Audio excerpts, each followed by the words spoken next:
J'aimerais vous entendre sur ce contrat qui a été accordé à une entreprise qui est détenue en partie par des intérêts chinois pour la GRC, pour son système de télécommunication. D'abord, est-ce que ça vous inquiète? Est-ce que le contrat doit être annulé? Si le premier ministre blâme les fonctionnaires, vous, qu'est-ce que vous pensez de sa responsabilité? Mais vous avez posé deux questions. Est-ce que ça devrait être annulé? Oui, évidemment. Et deuxièmement, qui est responsable? Le premier ministre est responsable. C'est lui qui établit les règles. C'est lui qui aurait dû donner la direction de protéger nos réseaux pour nos forces policières. Écoutez, on parle d'un contrat pour une technologie anti-espionne qui est versée à une entreprise dont le propriétaire est accusé formellement et criminellement aux États-Unis pour 21 crimes qui auraient été commis aux États-Unis en termes d'espionnage. Donc, on ne peut presque pas croire qu'un tel contrat aurait été versé au premier lieu.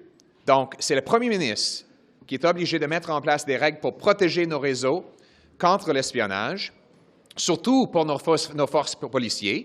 Ça devrait être terminé. Le premier ministre devrait expliquer pourquoi il a échoué à protéger nos intérêts et notre sécurité. La GRC, là-dedans, quelle est sa responsabilité? Est-ce qu'il devrait être plus vigilant, d'après vous? Mais évidemment, à ce que je sache, c'est le gouvernement qui a versé le contrat.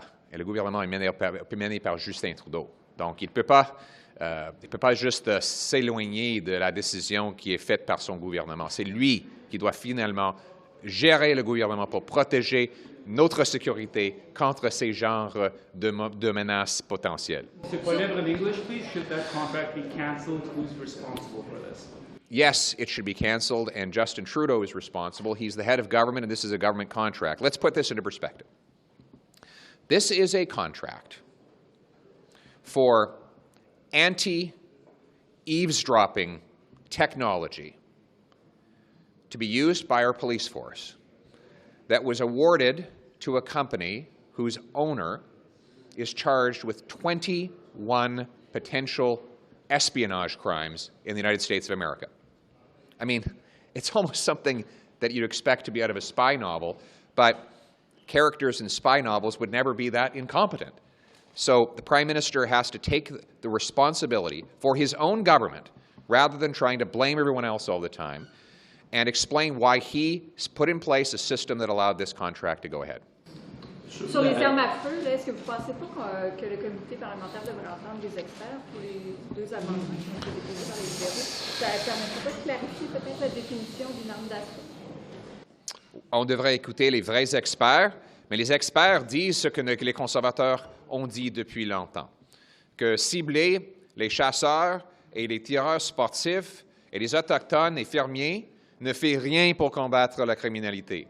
On devrait mettre les ressources sur la frontière. C'est l'importation illégale de ces armes qui tuent le monde. Les policiers, les experts, vous parlez des experts? Les policiers de Toronto ont dit que 80% des fusils utilisés dans la criminalité, ça vient des États-Unis. C'est des armes sont déjà illégales. C'est les armes qui proviennent des États-Unis illégalement. On devrait renforcer la frontière pour empêcher l'importation de ces armes-là, au lieu de cibler les chasseurs et les tireurs sportifs qui ont déjà un permis, qui ont été formés, qui ont pris des examens de compétences et dont le GRC a déjà fait des enquêtes sur leur responsabilité. On parle, non, excusez-moi, on ne parle pas de ça, on parle des armes de chasse. C'est quoi la solution? Enlever les armes de chasse de la liste? Mais le gouvernement, c'est clair que Justin Trudeau veut bannir les armes de chasse. Il a essayé, il a présenté une liste, et selon ses propres, même les fonctionnaires de ce gouvernement ont témoigné que c'est les armes de chasse qui sont bannies par la proposition de Justin Trudeau. Il ne savait pas qu'il allait y avoir une réponse aussi féroce à travers le pays, parce qu'il est tout à fait déconnecté des communautés rurales. Et maintenant, il essaie de reculer, mais on sait sa vraie agenda. Il veut bannir toutes les armes de chasse parce que c'est son idéologie woke et extrême qui vise à empêcher les gens dans les communautés rurales à vivre leur vie traditionnelle. Mr. President, I just saw the Rankin report. Should the federal government, cancel this contract with Sinclair that's providing these radio parts to the RCMP? Should any contract being bid on by the federal government that has ownership with Chinese companies be banned until? So the first question is, yes, the contract has to be banned and reversed.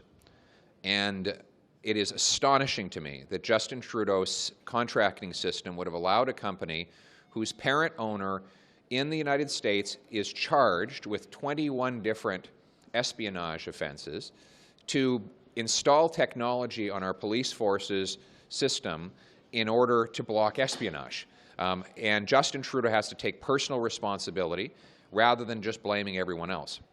And I think that we as a government, we as a country, should not allow countries and governments, government-owned enterprises that are known for espionage to sell technology that is related to our telecommunications in this country, because that raises risks of espionage and other security problems. What do you make of the Bank of Canada raising the interest rate? Mais ce monsieur n'a pas eu le... I was just asking, what do you make of the Bank of Canada raising the interest rate? It's another uppercut for Canadians.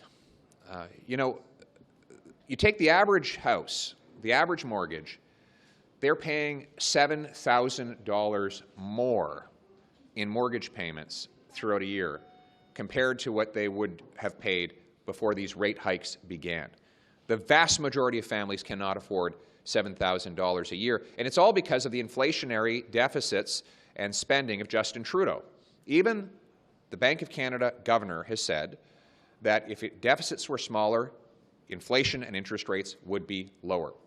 Scotiabank came out this week. If I could finish, if I could just finish my answer. The Scotiabank came out and said that the deficits are driving up interest rates. So the reality is Justin Trudeau is responsible for the massive increase in interest rates and the massive increase in inflation, and the average Canadian is paying the price for that. So that's the reality that we're faced with today, and Canadians are suffering as a result. Est-ce que diriez-vous que c'est un test pour vous, un premier test de leadership en quelque sorte, le résultat de cette élection-là? Mais évidemment, c'est un comté qui est libéral sans exception. Seule exception, c'est 2011. C'est un comté difficile pour nous, mais on a un excellent candidat.